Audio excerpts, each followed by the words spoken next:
Sometimes on my lunch I'll listen to the radio, and I had on over the weekend they replay like old Casey Kasem like top 40 countdowns, and I think they were doing like 1987 because it was really funny. I was getting ready to eat my sandwich, and he goes yeah, let me do my best Casey Kasem. He goes, excuse me, and taking over the number one slot, it's Janet Jackson with Nasty.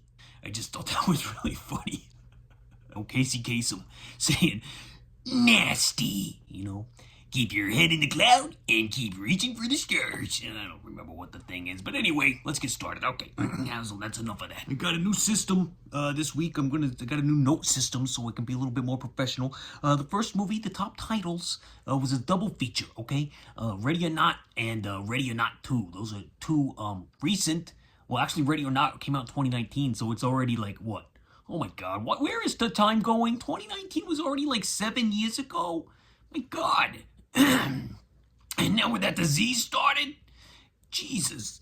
Excuse me. Some people think I look like Jesus, so really I was only taking my own name in vain. But Ready or Not, let's see. I'm going to read the letterbox description because I'm terrible at running down plots. I realized this, but this is just like a quick idea to give you what it's about here, okay? The tagline says, a killer game of hide and seek. That's actually a very good way to describe the movie. And then it says, a young bride's wedding night turns into her worst nightmare when her ridiculously rich in-laws force her to play a gruesome game of hide and seek. And that's where we're at here. She's getting ready to marry a guy named Alex. And on the wedding night, he says, you got one more chance to back out here. You got one more chance. And he doesn't tell her why. But she says, no, I want to do this. And then they get married. They get hitched in the big family mansion on the lawn, I believe. And he springs it on her, just before the honeymoon shenanigans can be consummated. He springs it on her. He says, honey, we got this tradition in my family. It goes back decades and maybe even centuries. Who knows?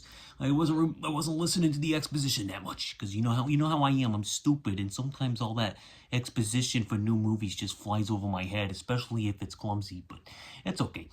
So he says that they all play a game. You draw a card. Okay, she's gonna draw a card, and most of the games are harmless. Like checkers or it could be anything. I don't remember what they all are. Like Old Maid, one guy says he had to do because all the family members are gathered there.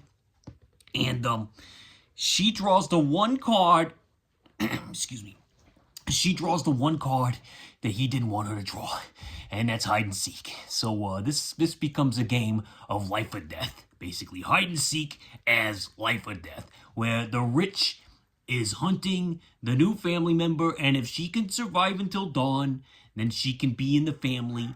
But if she doesn't survive, then she dies. Okay, that's what happens. And shenanigans ensue. That's the plot. If you remember my review for They Will Kill You, had it's a similar idea in that movie too, which is weird because that's the same year that the sequel Ready or Not 2, Here I Come, has come out, and it's they're strikingly similar. Like they have the same themes. The rich hunting the poor. The rich elites run the world, and they have murder. This is not a new idea. They have murderous intentions because they're so bored and rich. Eli Roth, I think, did this with Hostel.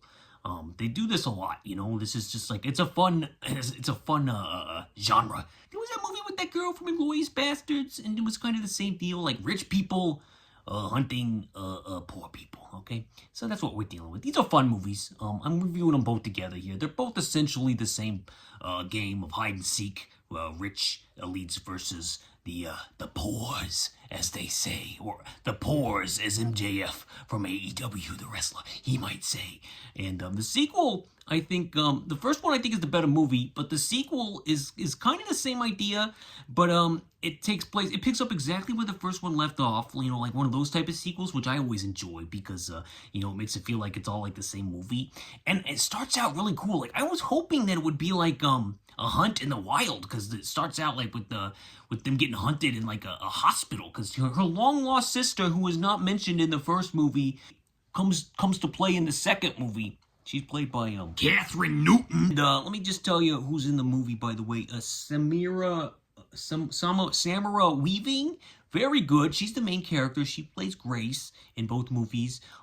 She's a heck of a screamer, and she looks kind of like a Margot Robbie type, you know. We got also a lot of big supporting cast members in the first one. You got Adam Brody. You got Andie MacDowell. You know, she's Margaret Qualley's mommy. We got in the sequel, you got Sarah Michelle Gellar shows up in there. You got this guy Sean Hattasey. I guess he's got a big following because he's on like The Pit. I don't watch The Pit, but apparently I see a lot of Letterboxd comments talking about how great his character is or how unlikable his character is in that show.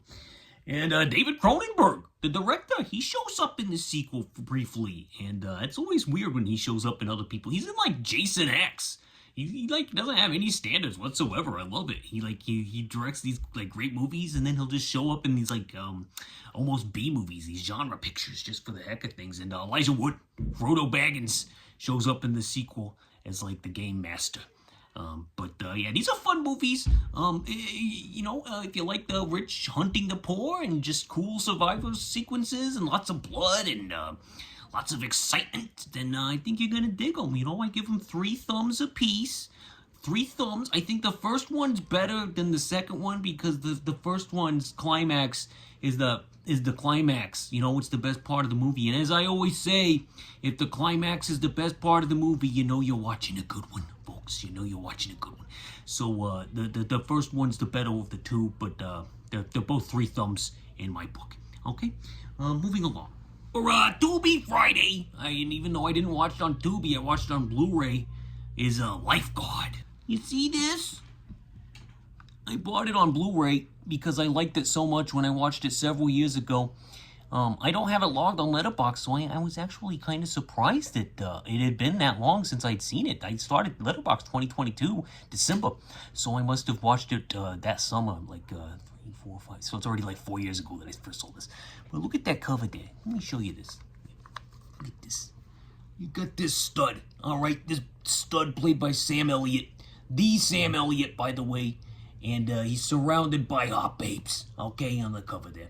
And they're surfing in the background, and they're walking on the beach, and he's got his lifeguard stand there, and he's got his trunks on. And I tell you something, this is just a joy of a film. It's problematic, as they like to say, in a lot of its content, because it is the 1970s, and the cultural standards of the 70s was a lot different than what it is now. I think a lot of this was looked at as, I hate to say it, but a lot of it was looked at as like progressive back in those days. But obviously mistakes were made now that we know that the adult in the room needs to be the adult in the room. Or in this case, he needs to be the adult on the beach. Okay, let me read you the plot description. Rick is a Los Angeles County lifeguard who is in his 30s at his 15-year high school reunion. Do they have 15-year ones? I think it's all 10 in 10s most places nowadays. He sees his old girlfriend, who is now a divorced mother. After falling in love with her, Rick continues changing his career and lifestyle. Okay, that's not exactly what it's about, but it's close. Ricky here is played by Sam Elliott. We see him on the back there. He's got that other guy with him. Who is that? What is his name? Parker Stevenson. He went on to be in Baywatch. But, man, they just have the life. They get to hang out at this beach. He gets to, like, basically watch the beach almost like a fun, sunbathed Rear Window, except it's not a murder mystery and it's not a suspense film at all. It's basically just him, like, rescuing people and then getting into a completely inappropriate relationship with a very young Kathleen Quinlan, whose character says she's 17. And she falls for Rick like nobody's business, and it's a shame that she does, because she's so idealistic and just kind of obsessed with them that she'll like show up at his apartment, and she's kind of stalking him in a way, and it's unfortunate because the adult in the room does not play the adult in the room, and he takes advantage of this lust of this Kathleen Quinlan, and that's unfortunate. But that's what they did back then, and unfortunately, they know they were doing wrong, and they did it anyway. So all the rock stars, all the movie stars, all of them, anybody alike, look in their history. If they were coming up in the 70s or 60s, they got, even in the 90s, okay, they got some skeletons in their closet. All right. And there's another portion of this movie. This is the part that I relate to, okay? And, what's that first part that I just described? Let's scratch that from the record, all right? But here he is in a menial job that he does extremely well, okay? He's tempted at one point to go into a different job, so the plot description was correct in that regard. So his buddy from high school, he sees him on the beach, like, hanging out with these girls, and then he goes up to Rick, or Rick goes up to him, and then he says, hey, Rick, you still working here? And Rick's like, yeah, but I can't do a Sam Elliott, but my God, is his mustache beautiful. And his body, too. His body is he's just furry. He's just a big, furry hunk of man. And it's got a weird haircut in this one, but other than that, man, Sam Elliott, he just knows how to get a motor running. You know what I mean, ladies and men? He knows how to get a motor running, that Sam Elliott. If I could get his voice, and if I could grow his beard, and I'd be doing that gimmick with the hair, from a Roadhouse, people would be in heaven. And if I could get muscles and grow like 6 inches of height, maybe I could be as cool as Sam Elliott. But I'm not. So we're just gonna get that out of the way. Now I feel bad about myself because I'm not Sam Elliott. But you know who is? Rick. He's played by Sam Elliott. And he's in a midlife crisis at the ripe old age of 33, I think. He looks like he's 48, but he's actually 33 in this movie, if you can believe that. They looked so much older back. Like, men in their 30s look like men. You know, he's been baking under the sun for half his life. He's probably smoking cigarettes. He just looks like a man. He's got more testosterone because he's not sitting around all day. You know, he's active. So he's just a man. Right? They're all men. His little lifeguard buddy, Parker Stevenson, he's a boy, but he's also a man. But I think he kind of grew up like a modern person. He doesn't look like Sam Elliott. Even now, he still got that boyish charm. What am I talking about here? Oh yeah, the part that I relate to is Sam, like, trying to push him somewhere he doesn't want to be. He doesn't want to move up in the ranks. He doesn't want a job that's stressful. He wants to do what he's good at. And what is he good at? A lifeguard, okay? And he's even though he doesn't even know it, he's extremely meditative.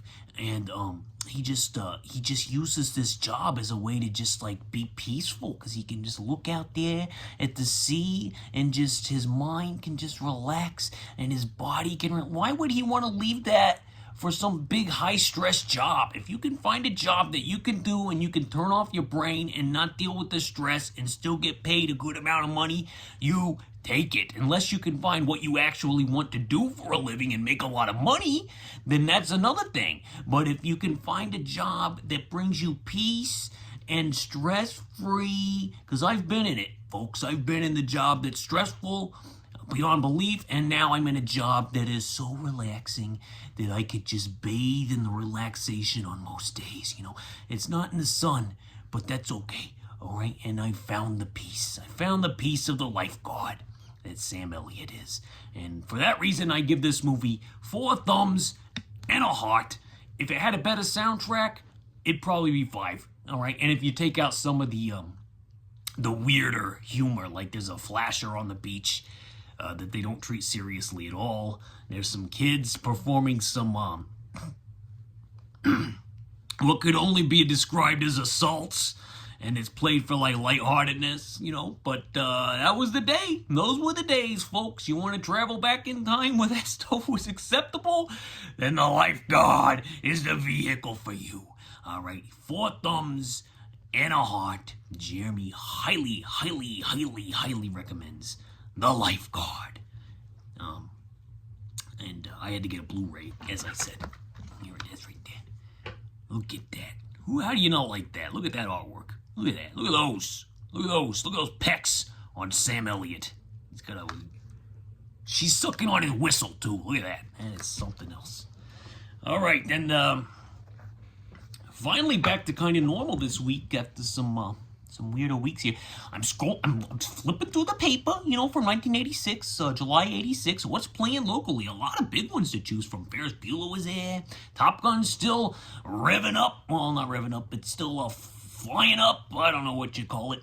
And I saw Ruthless People caught my eye, so I went ahead and I found that at a Goodwill, completely wrapped, by the way. Fresh from wherever they bought it from is Ruthless People, all right? And the other one that I kind of want to check out is About Last Night, which I've never seen, but I do have a VHS copy, so I might pop that in tonight for next week's show. No, oh, excuse me. Sometimes it happens in life, and we all have to live with it. Ruthless People. We got Danny DeVito. This is a terrible cover, by the way. I don't know. Like, they just took 2 screenshots from the movie. Like, they're not even, they're not even enhanced. They're just kind of grainy screenshots from the film. Does this look appealing to you? I don't know. Judith Christ says, you will find Ruthless People nothing short of hilarious. That's what she says. Let's see what Letterboxd says. All right, here we go. I'm going to read it here.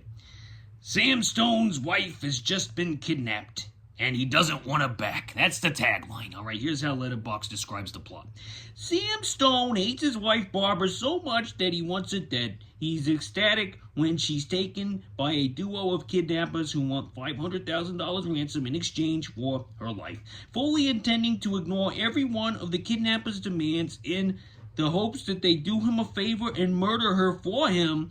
The 2 confused kidnappers have to figure out how they're going to get their money and what they're going to do with the overbearing Barbara. All right, the kidnappers are played by Judge Reinhold and Helen Slater from Legend of Billie Jean fame. And Barbara, played by Bette Midler, of course, and Danny DeVito plays the husband who wants it dead. All right, so that's what we're dealing with here. Ruthless People. Uh-oh, and they are ruthless.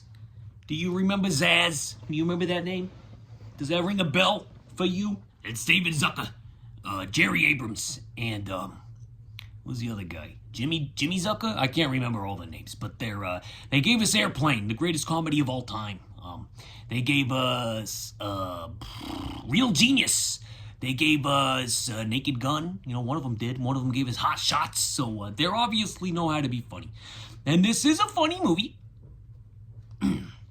Excuse me, I get a little snotty in the morning. This is a funny movie, but it takes a little while to get going because it starts out kind of silly. But actually, it starts out with a theme song called Ruthless People. So it's one of those movies. And guess who sings it?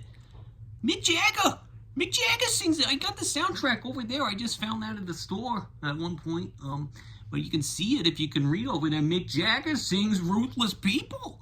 And it sounded like, when I was listening, I wrote down the note, did Mick Jagger sing this theme song? Like, obviously, I don't listen to the album. I just have it for collective purposes because I collect soundtrack albums. And if you ever wanted to hear Mick Jagger sing over kind of like an 80s hip-hop 808, like scratchy, type of deal. That's what it sounded like to me. Then listen to the song Ruthless People, because that's pretty much what it is. Jean Dabont, do you know who that is? He did the cinematography for Die Hard, a little movie called Die Hard, and he also directed a little movie called Speed, and he directed a little movie called Twister.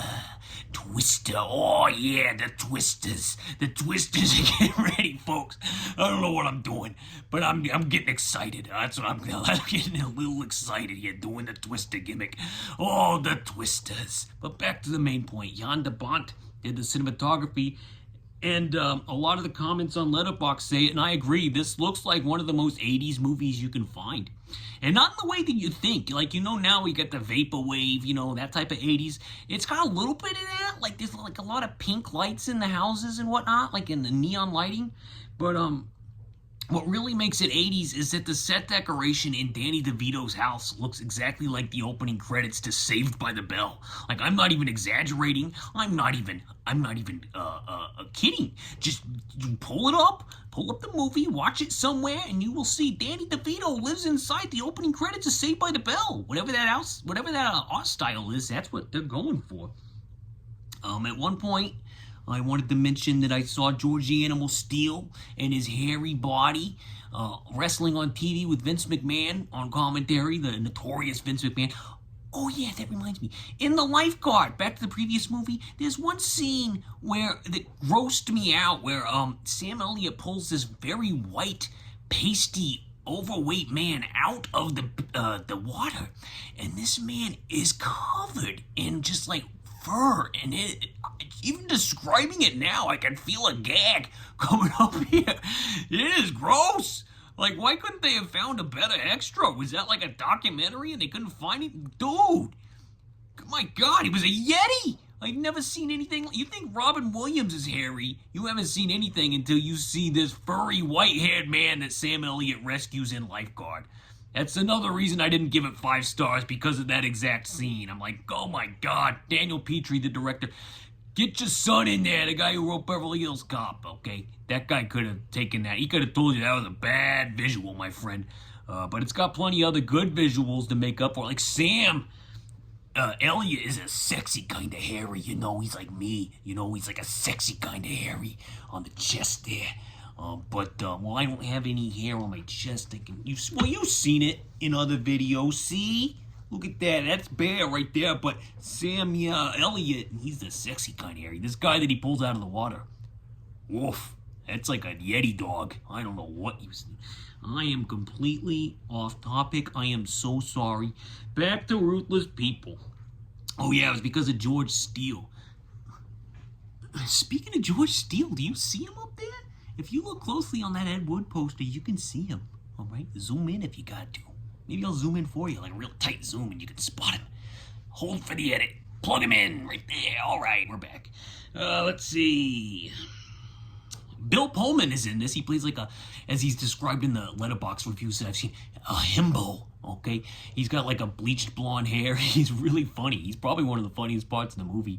He's supposed to record Danny DeVito murdering his wife, and he's so grossed out by what he's seeing in the car that he doesn't actually look at it while he's filming it, and he doesn't look at it. Nobody looks at it at first while they're reviewing the tape, and he sends out the tape as like a blackmail type of situation. And that's one of the funnier running gags of the film, because what's actually happening in that car is not a murder, okay? And we got Bill Pullman mailing a tape, by the way, 11 years later, he deals with the same thing in a completely different movie called Lost Highway, and it's a completely different tone, and it's a completely different Bill Pullman. He's got, like, instead of that bleached blonde hair, he's got, like, a thick, jet black dye job, okay? So that was interesting. The last half hour of the movie makes the movie, folks. And what do I always say? All right, well, I'm not getting mad. I don't know why he's sounding mad there. But what do I always say? Okay, the best part of the movie, if it's the climax, you know you're watching a good one. All right, Ruthless People, completely watchable. Some chuckle, laugh out loud. One very funny line from Danny DeVito when he's on the phone, by the way, cracks me up. But the best part is the climax, and it's one of those 80s action comedy climaxes. All right, so it's a fun one. It's a fun one. Judge Reinhold, why do I feel like whenever he shows up in an 80s movie, it's like a warm blanket, and I love seeing him. I love Judge Reinhold in the 80s, and I kind of wish he was in more stuff, because he's just got like that voice, and he's always kind of playing Judge Reinhold. Sometimes he's too goofy, like in Vice Versa, where he gets outshined by Fred Savage.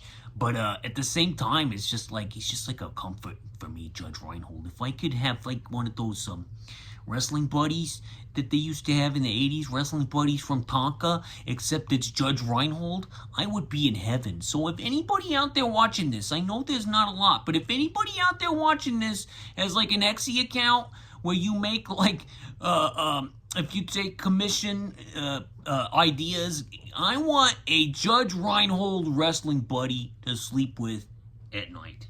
All right? And maybe a couple other things that I'd like to do with it, too. That was creepy. Let's stop. Let's cut that. We'll cut that. No, you're not going to cut it? Okay, we'll keep it in. What's it all? Comedy, folks. Let's see. Directed by... Oh, I mentioned that already. I'm looking at my notes now. Written by Dale Launer? Dale Launer? I don't know how to say his name, but he wrote My Cousin Vinny. He wrote Dirty Rotten Scoundrels. He wrote Blind Date, the Bruce Willis Kim Basinger, or Bassinger, as some people call her.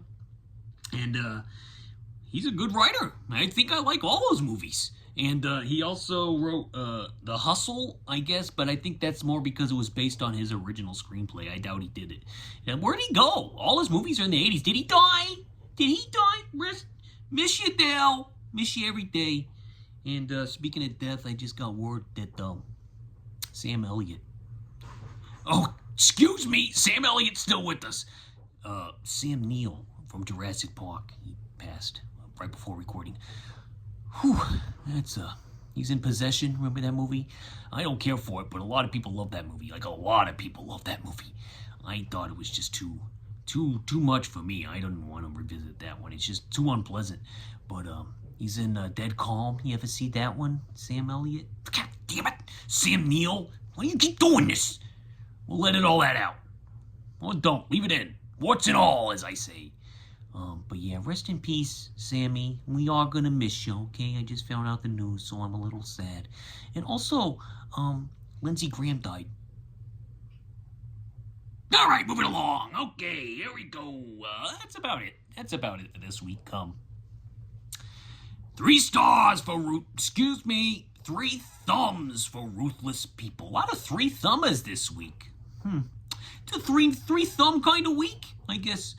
Jeremy Spoken, Godspeed, peace and love. Rest in peace, Dale, if you are dead. Rest in peace, Sam Neill. You know, that's a tough one. I can feel it right here. I'm feeling it right now, Jurassic Park. I'm feeling it. And, oh yeah, Lindsey Graham died. All right, see you next week. Doodles. Have you heard the news? Lindsey Graham died. Singing song, Lindsey Graham died. Look at this. They're having a good time. Uh-oh. What is going on? Did you see that? Did you see what's going on with his pants? Am I crazy? Hey, you have a towel? He's got a hole in his crotch.